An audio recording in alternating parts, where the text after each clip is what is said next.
Assalamu alaikum. 6 p.m. This is Radio Pakistan. The news read by Farzana Khan. First, the headlines.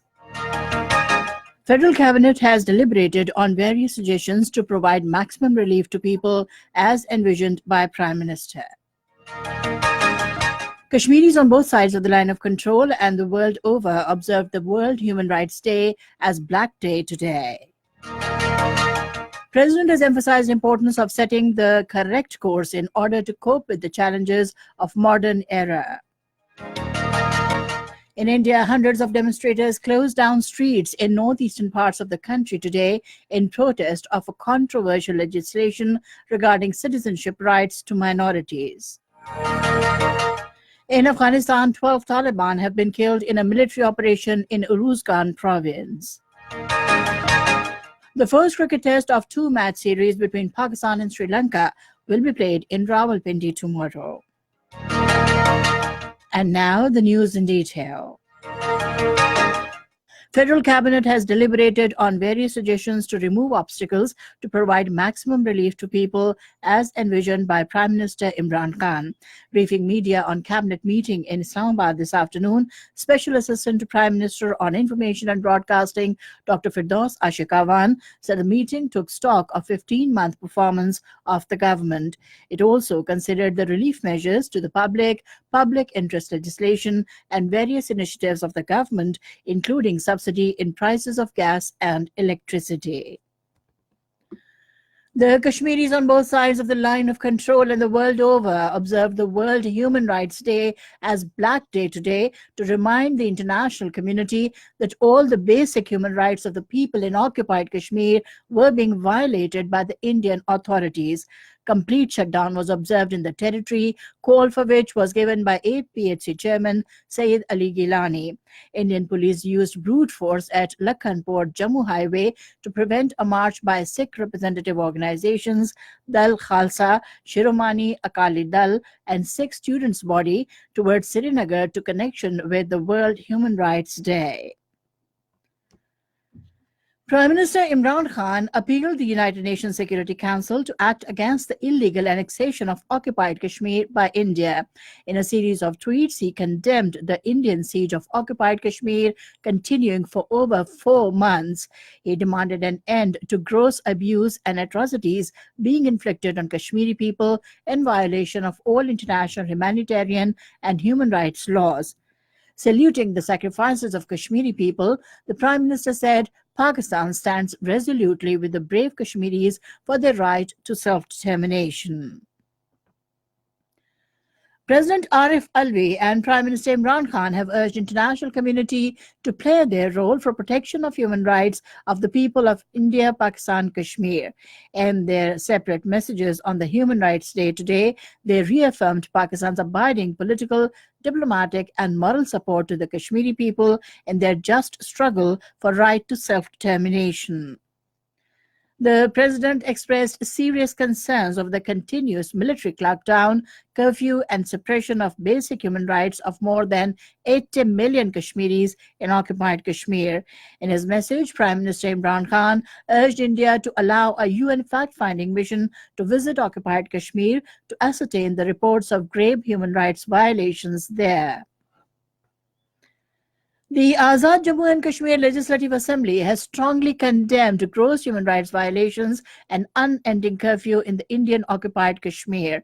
The House, through identical resolutions, stated that entire population of the occupied valley is under siege from 5th of August till date, and the Indian government denying them their fundamental rights.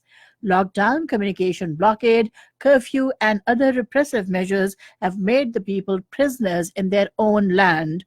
The House appealed to the United Nations and human rights organizations to take a serious notice of the humanitarian crisis and use their influence to lift curfew and other restrictions to the Kashmiris.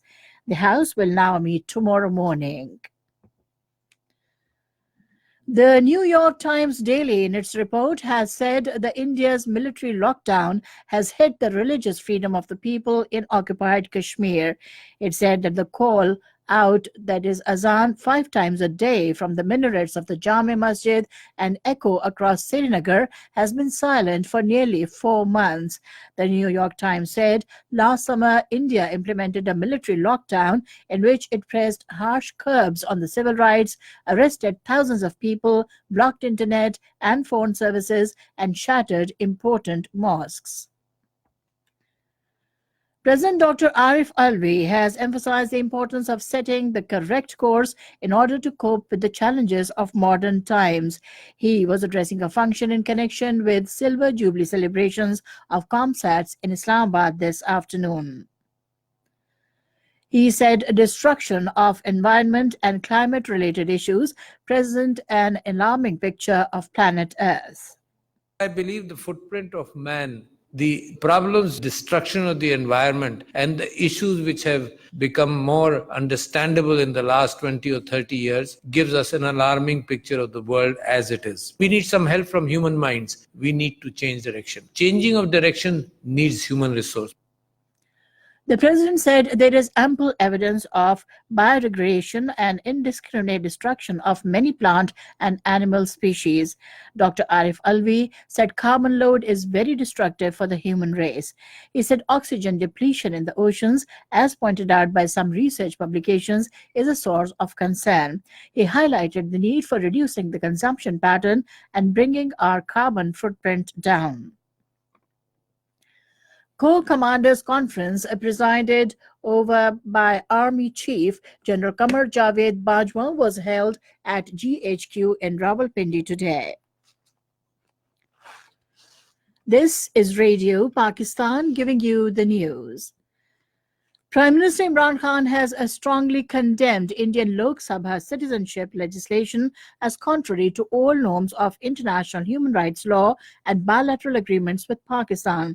In a tweet today, he said it is part of the RSS Hindu Rashtra design of expansionism propagated by fascist Modi government. In a statement, Foreign Office spokesperson Dr. Mohammad Faisal dubbed the Indian legislation regarding citizenship right to the minorities, excluding Muslims, as a glaring attempt to interfere in the neighboring countries with mala fide intent. He said the legislation that offers Indian nationality to the nationals of Pakistan and 2 other South Asian countries, except Muslims, is premised on a falsehood and is a complete violation of international conventions on elimination of all forms of discrimination based on religion or belief. In India, hundreds of demonstrators closed down streets in northeastern India today in protest of a controversial legislation regarding citizenship right to the minorities who immigrated to the country illegally. According to reports, protesters blocked traffic across the state of Assam, including the state capital Guwahati, by burning tires and sitting on roads.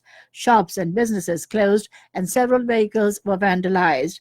The protesters have burned effigies of leaders of the ruling Bharatiya Janata Party, including Prime Minister Narendra Modi, Home Minister Amit Shah, and Assam Chief Minister Subramanda Sanowal. On the other hand, senior Congress leader P. Chidambaram described the Citizenship Amendment Bill as patently and unconstitutional. In a tweet, he said elected parliamentarians are abdicating their responsibilities in favor of lawyers and judges.